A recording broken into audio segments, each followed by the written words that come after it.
Classroom में सभी students का स्वागत है। आज सीयूटी से जुड़े हुए कुछ एमसीक्यूज़ हैं जो मैं लेकर आई हूँ।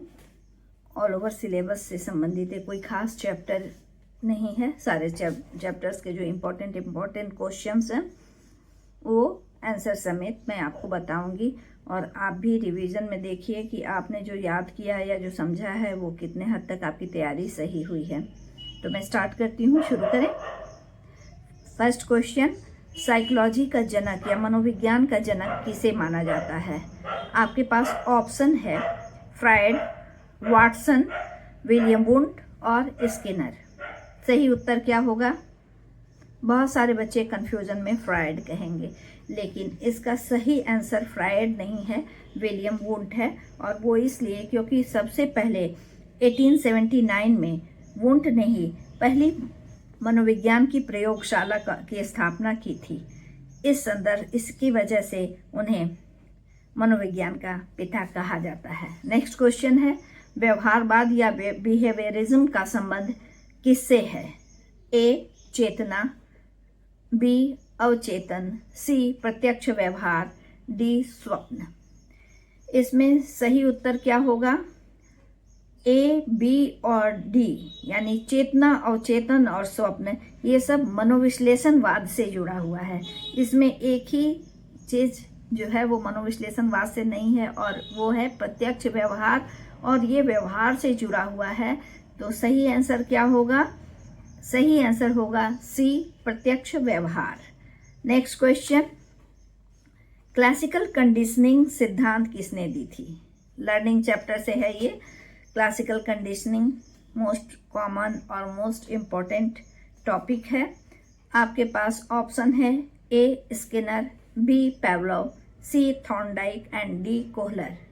सही आंसर क्या होगा? क्लासिकल कंडीशनिंग किसने दिया था? सही आंसर है पैवलोव। पैवलोव ने अपने कुत्ते पे प्रयोग किया था। कुत्ते को भूखा रखा था और घंटी बजाता था, जैसे ही घंटी बजती थी उसके सामने खाना हाजिर हो जाता था। फिर उसने जो था कंडीशनिंग सीख लिया, उसको समझ में आ गया कि जब भी घंटी बजती है उसके कुछ मिनट बाद भोजन मिलता है। तो पहले भोजन देखकर वो सलाइवा उसके मुंह से निकलने लगता था। बाद में उसने घंटी की आवाज पे ही सलाइवा निकालना शुरू कर दिया, क्योंकि उसने उसको कंडीशनिंग कर लिया था, उसने संबंध स्थापित कर लिया था कि इसके बाद ये होगा। तो ये बहुत ही पॉपुलर उनका प्रयोग था पैवलोव का, जो कुत्ते पे किया था। तो इसका सही आंसर है बी पैवलोव। चौथा क्वेश्चन है, ऑपरेट कंडीशनिंग सिद्धांत किसने दिया था? Option A Watson, B Skinner, C Freud and D Rogers. सही आंसर क्या है? B Skinner. नेक्स्ट क्वेश्चन, सीखने का ट्रायल एंड एरर मतलब प्रयास करके बार बार गलती करते करते एक फिर इंसान सीखता है, या कोई भी व्यक्ति सीखता है, या कोई पशु सीखता है। ट्रायल एंड एरर सिद्धांत किसने दिया था? Option A Thorndike, B Tolman, C Pavlov and D Bandura. सही आंसर क्या है? A Thorndike. उन्होंने जो प्रयोग किया था उसमें ये बात स्पष्ट होती थी कि कोई भी इंसान ट्रायल और एरर से सीखता है।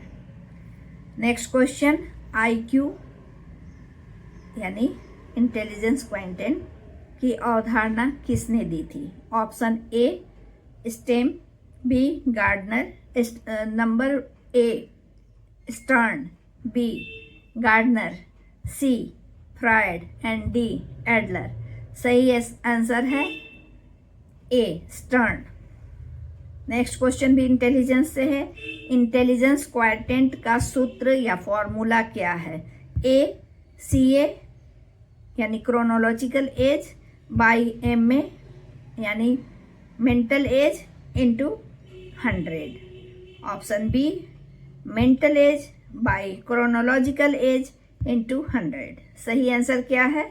B mental as by chronological age into 100। या इस तरीके से उनका क्या IQ निकलेगा कि उनका मेंटल एज क्या है, उनका क्रोनोलॉजिकल वास्तविक आयु क्या है, और उसमें 100/100% निकलेगा और उससे पता चलता है 70 या 70 से 90 तक है या 90 से ऊपर है, यानी वो एवरेज आईक्यू है, बिलो एवरेज है या एबव एवरेज आईक्यू है।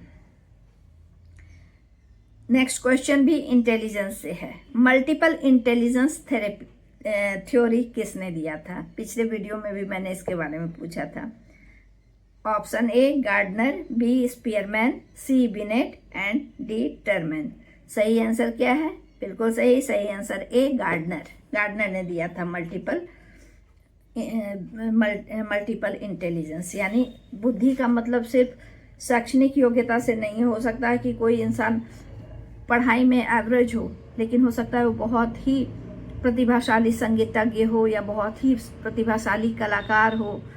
तो ये सब जो है उनके थ्योरी से पता चलता है कि मल्टीपल इंटेलिजेंस क्या है। नेक्स्ट क्वेश्चन, जी फैक्टर थ्योरी किसने दी थी? ये भी इंटेलिजेंस से क्वेश्चन है। जी फैक्टर थ्योरी किसने दिया था? थर्स्टन ने, गार्डनर ने, स्पीयरमैन ने या स्टर्नबर्ग ने? सही आंसर क्या है? बिल्कुल सही, स्पीयरमैन ने दिया था। नेक्स्ट क्वेश्चन भी इंटेलिजेंस से है। इमोशनल इंटेलिजेंस का संबंध किससे है? इमोशन से जुड़ा हुआ है ना। इमोशनल इंटेलिजेंस का संबंध किससे है? ऑप्शन ए भावनाओं को समझना, ऑप्शन बी केवल IQ, C memory and D imagination. ये तो एकदम आसान है क्योंकि इसके ऑप्शंस ऐसे हैं। इमोशन का संबंध भावनाओं से है, तो सही आंसर क्या होगा? ऑप्शन ए भावनाओं की समझ। जिसमें भावनाओं की समझ बहुत अधिक होती है, हर रिश्ते को बहुत अच्छे से निभा सकते हैं, सारी भावनाओं को बहुत ही हेल्दी और बैलेंस तरीके से एक्सप्रेस कर सकते हैं, उनको माना जाता है कि उनका इमोशनल इंटेलिजेंस बहुत सुपीरियर है। नेक्स्ट क्वेश्चन मोटिवेशन से है। मोटिवेशन का सबसे ऊंचा स्तर मैस्लो के अनुसार क्या है? ये भी मैंने पिछले वीडियो में पूछा था, बहुत बार ये क्वेश्चन आ चुका है। Option A safety need, B esteem need, C self actualisation and D love need. सही आंसर क्या है? Self actualisation. Next question, hunger drive किस प्रकार के मोटिवेशन है? भूख जो लगता है ये किस तरह का मोटिवेशन है? A social, B biological, C cognitive and D external. सही आंसर क्या होगा? भूख का संबंध किस चीज से है? हमारे शरीर, हमारी जैविक आवश्यकताओं से। तो इसका सही आंसर होगा biological. Next question, long term memory. पिछले वीडियो में मैंने शॉर्ट टर्म मेमोरी के बारे में पूछा था, अब मैं इसमें लॉन्ग टर्म मेमोरी के बारे में पूछ रही हूँ। लॉन्ग टर्म मेमोरी की क्षमता क्या होती है? ए सीमित यानी लिमिटेड, बी अत्यंत कम, सी लगभग असीमित, कोई उसका लिमिटेशन नहीं, डी केवल 24 घंटे। लॉन्ग टर्म मेमोरी सही आंसर होगा इसका लगभग असीमित, अनलिमिटेड, अबाउट, लगभग। नेक्स्ट क्वेश्चन, फॉरगेटिंग थ्योरी, ये भी मेमोरी से है। फॉरगेटिंग थ्योरी, डी के थ्योरी किस पर आधारित है? ए अभ्यास, बी समय के साथ स्मृति कमजोर होती है, सी दंड एंड डी मोटिवेशन। सही आंसर है ऑप्शन बी, समय के साथ मेमोरी या स्मृति कमजोर होती है। नेक्स्ट क्वेश्चन पर्सनैलिटी चैप्टर से है। फ्राइड के अनुसार व्यक्तित्व का नैतिक यानी एथिकल भाग कौन सा है? A id, B ego, C super ego and D libido. सही आंसर क्या होगा? सुपर ईगो, क्योंकि इड का संबंध क्या है?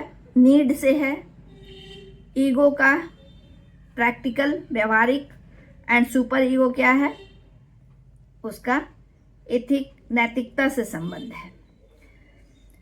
Next question, ink blot test किस प्रकार का परीक्षण है? पहला A option objective test, B aptitude test, C projective test and D achievement test. Rorschach test जो है वो ऐसी चीज़ों को टेस्ट करता है जो छुपी हुई है, प्रत्यक्ष रूप से दिखती नहीं है, प्रक्षेपित हो जाती है, भावनाओं का प्रक्षेपण, विचारों का, इमोशंस का। तो इसका सही आंसर क्या होगा? Projective test. Next question, depression में व्यक्ति सामान्यतः ए अत्यधिक उत्साहित रहता है यानी बहुत खुश रहता है, एक्साइटेड रहता है, बी उदासी अनुभव करता है, सैडनेस ऑफ मूड रहता है, सी अत्यधिक क्रोधित रहता है यानी एग्रेसिव, एंड डी स्मृति खो देता है या मेमोरी लॉस करता है। इसका सही आंसर क्या होगा डिप्रेशन का? बी उदासी का अनुभव करना या sadness of mood. Basic symptom depression का यही होता है, sadness of mood. Next question, OCD का ये आपको साइकोलॉजिकल डिसऑर्डर चैप्टर से है। ओसीडी का पूर्ण रूप क्या है, यानी ओसीडी का फुल फॉर्म क्या है? Option A obsessive cognitive disorder, option B obsessive compulsive disorder, option C obsessive control disorder and D operational cognitive disorder. Option D तो एकदम ही नहीं होगा क्योंकि ऑपरेशनल आ गया। ऑब्सेशन बी में कह रहा है ऑब्सेसिव कॉग्निटिव, जी नहीं। और इसमें क्या होता है कि हमारे ऑब्सेशन होता है और कंपल्सन होता है। ऐसे विचार भाव बार बार जिस चीज को हम कंट्रोल करना चाहते हैं वो थॉट, वो विचार बार बार दिमाग में आके हमें बैडली डिस्टर्ब करते हैं। और कुछ ऐसे बिहेवियर होते हैं जो हम बाध्य होकर, कंपल्सिव होकर वो करने लगते हैं, यानी ऑब्सेशन कंपल्सन इसमें होता है। तो सही आंसर क्या होगा? B obsessive compulsive disorder. Next question, stress theory excuse me, stress theory general adoption syndrome किसने दी थी? इस पे मैंने शॉर्ट वीडियो बनाया है 1-2 दिन पहले ही। तो ये जो थ्योरी था जनरल एडॉप्शन सिंड्रोम, ये किसने दिया था? Option A Selye, B Lazarus, C Freud and D bake.